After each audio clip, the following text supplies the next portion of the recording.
Hello hello அல்ல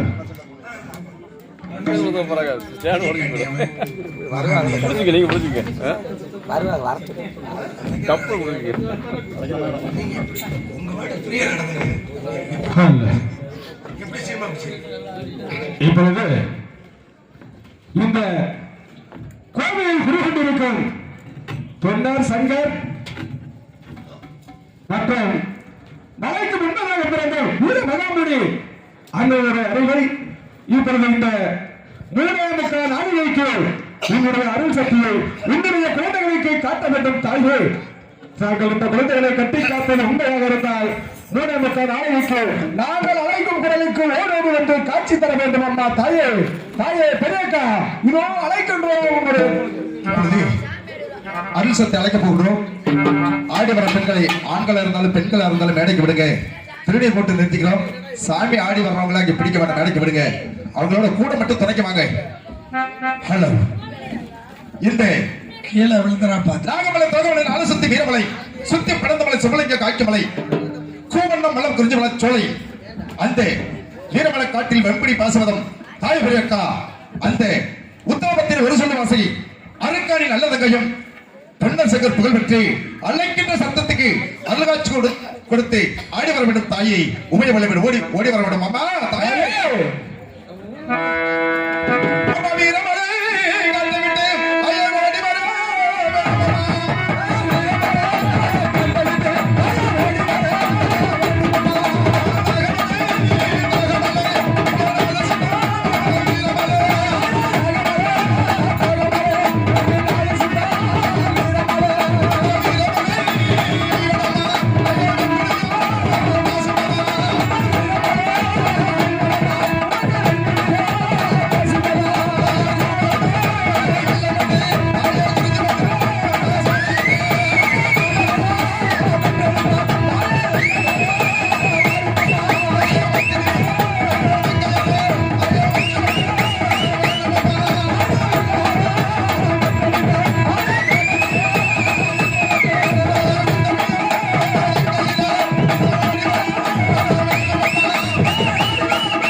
மீண்டும் எப்பொழுது இருக்கின்றமோ அப்பொழுது மீண்டும் அருள்காட்சி கொடுக்க வேண்டும் தாயே.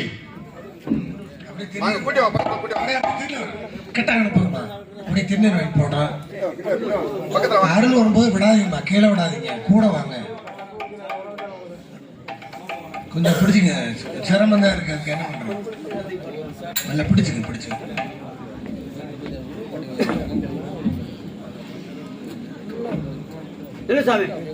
அதனுடைய ஆளை அப்படித்தான் இருக்க கொஞ்சம்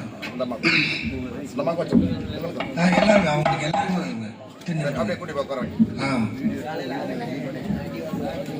இடையில அருள் வந்தா கூட வந்து பிடிக்குமா, கீழே விடாது.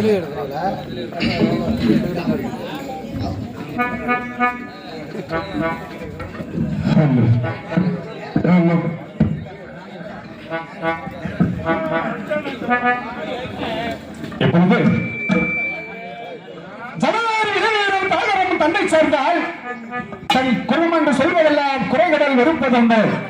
புலவர்கள் சபையில் கூடி பெண் தவி ஆடினாலும் தன் நலம் என்று சொல்வதெல்லாம் நகர்வதோர் பெரிய தன்மை. அத்தன்மைகள் 4 வேதம், 6 சாஸ்திரம், 18 புராணம், 28 யாகம், 32 தர்மம், 64 கலை விஞ்ஞானம், 96 தத்துவம், 108 மனைவிக்கானம் என்று சொல்லப்பட்ட சகல சாஸ்திரங்களும் ஐயமில்லாமல் கற்றுணர்ந்த சிறியவர்களே, பெரியவர்களே மற்றும் இந்த கம்பன் கவி பாடிய கன்னி தமிழ் மண்ணில் வாழும் கலைவாணர்களே, கவி புலவர்களே மற்றும் இந்த சுற்றுவட்டார காவல்துறை அதிகாரி ஐயா அவர்களுக்கும் என்னுடைய அன்பார்ந்த வணக்கம், வணக்கம், வணக்கம், வந்தனம்.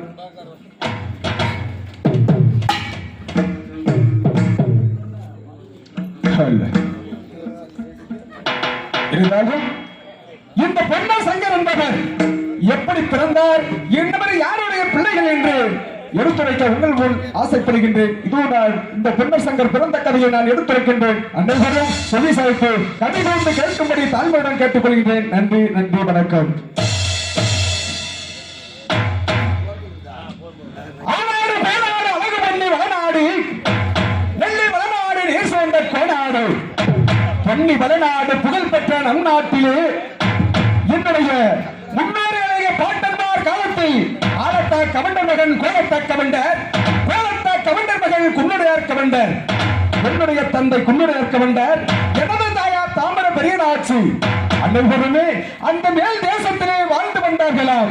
என்னுடைய குன்னுடையார் கவண்டரும் மற்றும் எங்களது 7 வீட்டு பங்காளிகளும் ஒன்றாக சேர்ந்து வாழ்ந்து கொண்டு வந்தார்களாம் அந்த மேல் தேசத்திலே.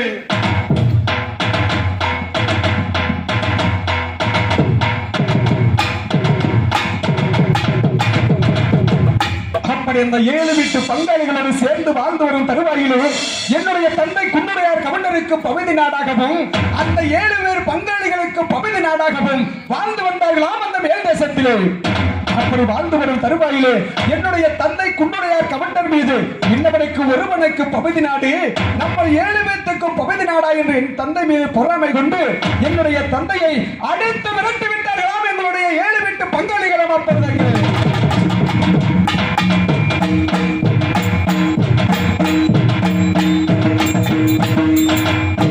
அப்படி அழைத்து வைத்த உடனே என்னுடைய தந்தை குன்னுடையார் கவண்டனும் என்னுடைய தாயார் தாமர பெரியநாச்சி இருவரும் எங்கு செல்வது, எப்படி செல்வது, இன்னவர்கள் முன்னால் இருப்பதை விட இறந்து விடுவதே மேல் என்று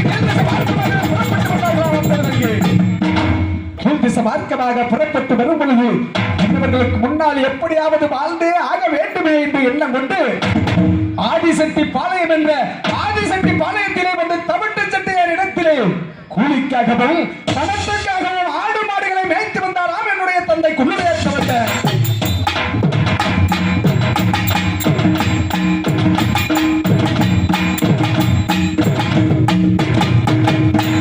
அப்படி மேய்த்து வரும் தருவாயிலே எப்படி என்றால் இரவிலே ஈன்றக்கூடிய கன்றுகள் எல்லாம் என்னுடைய தந்தை குன்னுடையார் கவண்டனுக்கும் அந்த பகலிலே ஈன்றக்கூடிய கன்றுகள் எல்லாம் அந்த தவிட்டு செட்டியாருக்கும் என்ற கூலியை ஞாபகம் செய்து வாழ்ந்து வந்தார்களாம் அந்த இடத்திலே. அப்படி வாழ்ந்து வரும் தருவாயிலே அந்த மாடுகள் அனைத்துமே என்னுடைய தந்தை குன்னுடையார் கவண்டர் மேய்த்து வரும் மாடுகள் அனைத்துமே இரவிலே கன்றுகளை ஈன்றெடுத்ததாம். அப்பொழுது அப்படி ஈன்றெடுத்த காரணத்தினால் அந்த மாடுகள் அனைத்துமே என்னுடைய தந்தை குன்னுடையார் கவண்டனுக்கு சொந்தமாகிவிட்டதாம். அப்படி சொந்தமாகும் பொழுது அந்த ஆதிசக்தி பாளையத்திலே தவிட்டு செட்டியார் என்பவர் என்ன செய்து விட்டார் தெரியுமா, என் தந்தை மீது பொறாமை கொண்டு என்னுடைய தந்தையை உன்னுடைய மாடுகளை ஓட்டி செல்வாய், எங்காவது செல்வாய் என்று அழைத்து விரட்டி விட்டார்கள். அப்பொழுது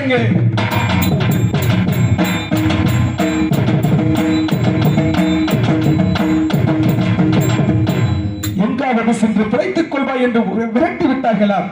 அப்பொழுது என்னுடைய தந்தை மீண்டும் எனது தந்தைக்கு சேர வேண்டிய மாடுகளை ஓட்டிக்கொண்டு கீழ்திசை மார்க்கமாக வந்து கொண்டிருந்தாராம். கீழ்திசை மார்க்கமாக வந்து எங்கு செல்வது, எப்படி செல்வது என்று ஒன்றுமே புரியாமலே வாழ்ந்து கொண்டிருந்தார்களாம்.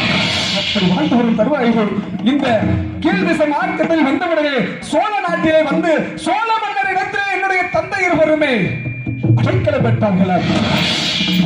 தாய் தந்தை இருவரும் சோழ மன்னர் இடத்தில் இருந்து வாழ்ந்து வருவோம் என்று சோழ மன்னர் இடத்திலே அடைக்கலம் பெற்று வந்தார்களாம்.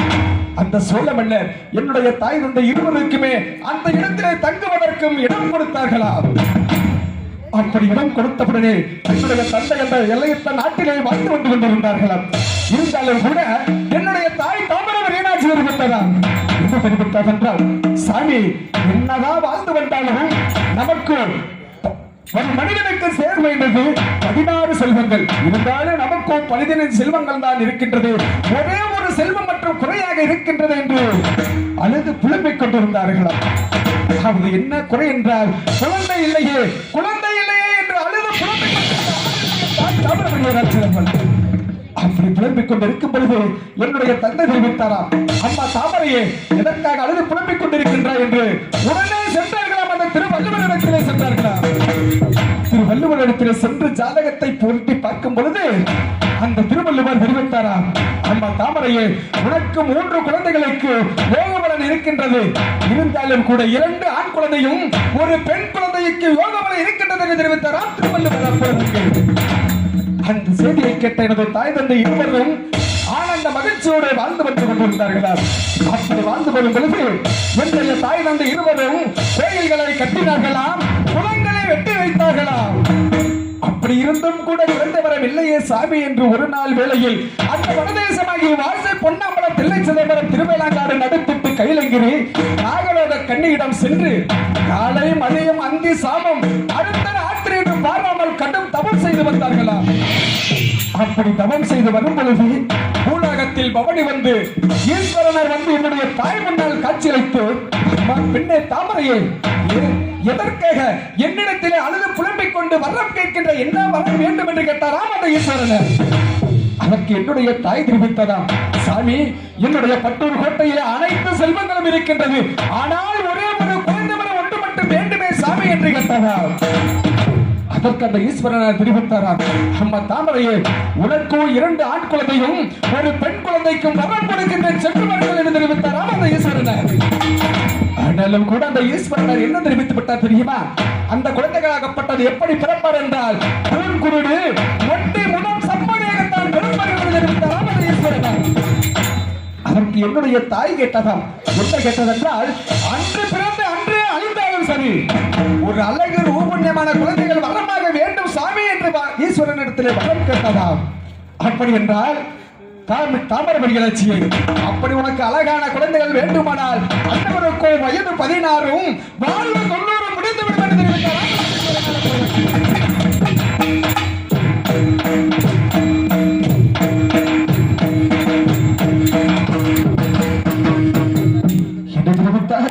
அந்த ஈஸ்வரனாகப்பட்டவர் வயது 16 வாழ்வு 90 முடிந்துவிடும் உன்னுடைய குழந்தைகளுக்கு என்று வரத்தை கொடுத்தார்களாம் ஈஸ்வரனார். அப்பொழுது சரி என்று ஏற்றுக்கொண்டு மீண்டும் ஒரு வரம் கேட்டார்களாம்.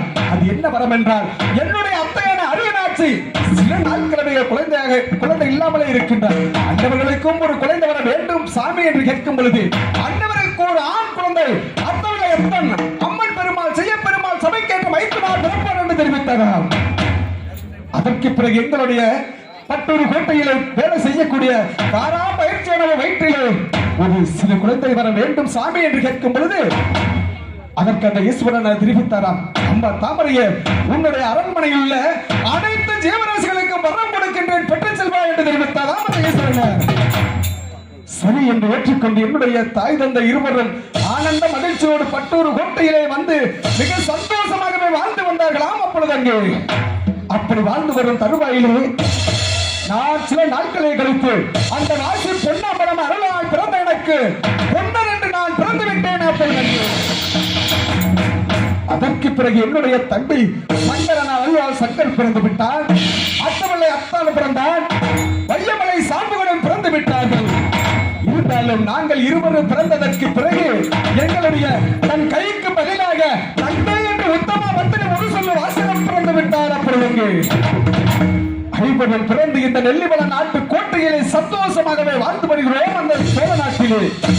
அப்படி வாழ்ந்து வரும் தருவாயிலே அந்த மேலாடு வீரமங்கால் வளர்த்த பன்றியாகப்பட்டது எங்களுடைய சோழ நாட்டிற்கு வந்து பயிர்களை எல்லாம் அழித்து அதம் செய்து வந்து கொண்டிருந்தது. அப்பொழுது அப்படி அதம் செய்து வரும் தருவாயிலே எங்களுடைய சோழ மன்னர் தெரிவித்தார். என்ன தெரிவித்தார் என்றால், இந்த மேனாடு வீரமங்கால் வளர்த்த பன்றியாகப்பட்டதை குத்தி கொன்றவர்களுக்கு என்னுடைய எல்லையத்த நாட்டிலே பகுதி நாடு பட்டை பாரியாடாக தருகிறேன் என்று தெரிவித்தார்.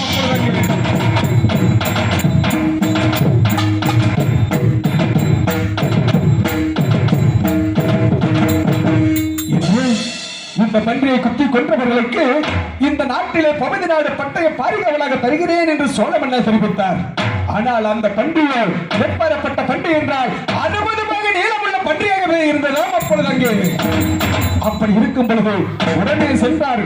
உடனே எங்கு சென்றார் தெரியுமா? என்னுடைய மாடக்குள்ள ஆசாரியிடம் சென்றார். அப்பொழுது அங்கே மாடக்குள்ள ஆசாரியிடம் சென்றவுடனே 60 பாகம் நீளமுள்ள படை வேல் ஒன்று செய்தோம். 60 பாக நீளமுள்ள படை வேல் ஒன்று செய்து ஒரு நாள் வேளையில் நானும் என்னுடைய தம்பி சக்கரும் வீரமலை காட்டுக்கு வேட்டைக்கு சென்றிருந்தோம். அப்பொழுது அங்கே அப்படி செல்லும் பொழுது அந்த மேநாடு வீரதங்களை வளர்த்த பன்றியாகப்பட்டது எங்களுடைய சோழ நாட்டிலே வந்து பயிர்கள் எல்லாம் அழித்து அதம் செய்துவிட்டு அந்த வீரமலை காட்டிலே கூமண்டம் வல்ல குறிஞ்சிவன சோலையிலே தண்ணீரை அறிந்து விட்டு நித்திரை செய்து கொண்டிருந்தது. அப்பொழுது அங்கே அப்பொழுது நாங்கள் அந்த காட்டிலே வேட்டைக்கு செல்லும் பொழுது எங்களுடைய அஸ்வத்தினுடைய சத்தத்தை கேட்டவுடனே அந்த பன்றியாகப்பட்டது மேல் திசை மார்க்கமாக சென்று கொண்டிருந்தது. அப்பொழுது அங்கே அப்பொழுது என்னுடைய தம்பி இடத்திலே குறிப்பிட்டேன். தம்பி, அதோ பார்த்தாயா, அந்த 60 பாக நீளமுள்ள பன்றியாகப்பட்டது மேல் திசை நோக்கி சென்று கொண்டிருக்கின்றது தம்பி என்று குறிப்பிக்கும் பொழுது உடனே என்னுடைய தம்பி அந்த பன்றி மீது ஆய்வு பாய்ந்து அந்த பன்றியாகப்பட்டது அந்த மேற்கு மதுக்கரை ஏறும் தருணத்திலே குத்தி சாய்த்து விட்டார்.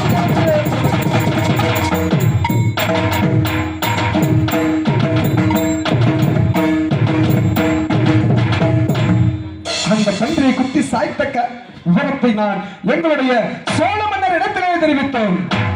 அதற்கு எங்களுடைய சோழ மன்னர் என்ன தெரிவித்தார் என்றால், இந்த பன்றியை குத்தி கொன்றதினால் என்னுடைய சோழ நாட்டிலே பகுதி நாடு பட்டய பாரிகாவலாக தருகிறேன் என்று. எல்லையத்தா நாடு எதுவரை என்றால் கல்லுக்கு வடக்கு காவிரிக்கும் தெற்கும் வல்லம் தஞ்சைக்கு மேற்கும் மதுக்கரைக்கும் கிழக்கும் உங்களுக்கு பட்டய பாரிகாவலாக தருகிறேன். அந்த நாட்டிலே சற்று சிறப்பாக வாழ்ந்து வாருங்கள் என்று தெரிவித்தார் அந்த சோழ மன்னர். அப்படியே நாங்கள் இந்த பட்டூர் கோட்டையிலே இந்த நெல்லிவள நாட்டிலே வாழ்ந்து வருகிறோம்.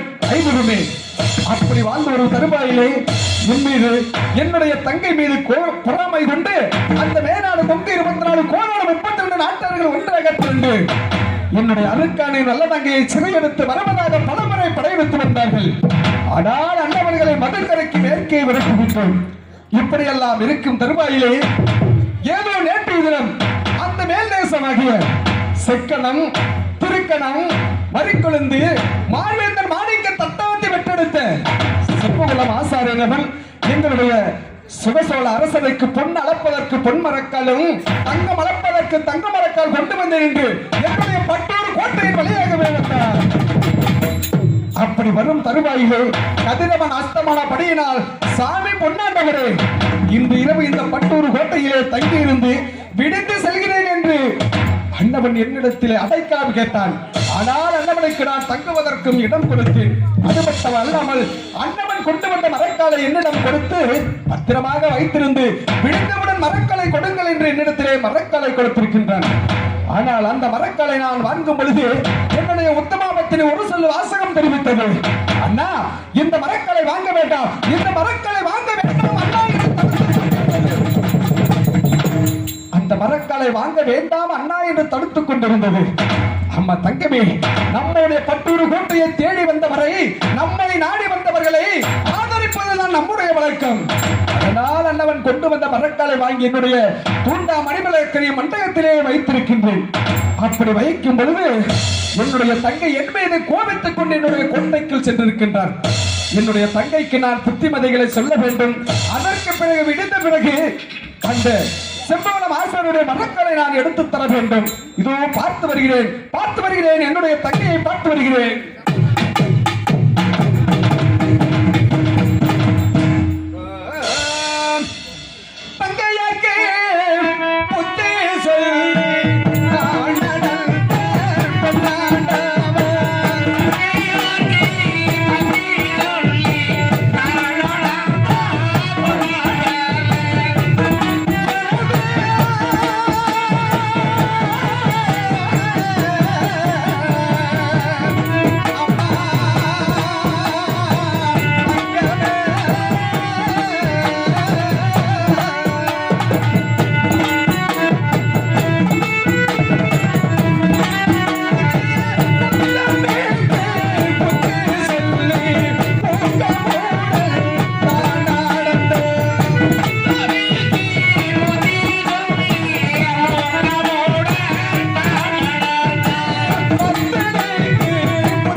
சொல்லி வருகிறேன். பார்த்து வருகிறேன், தங்கையரை பார்த்து வருகிறேன்.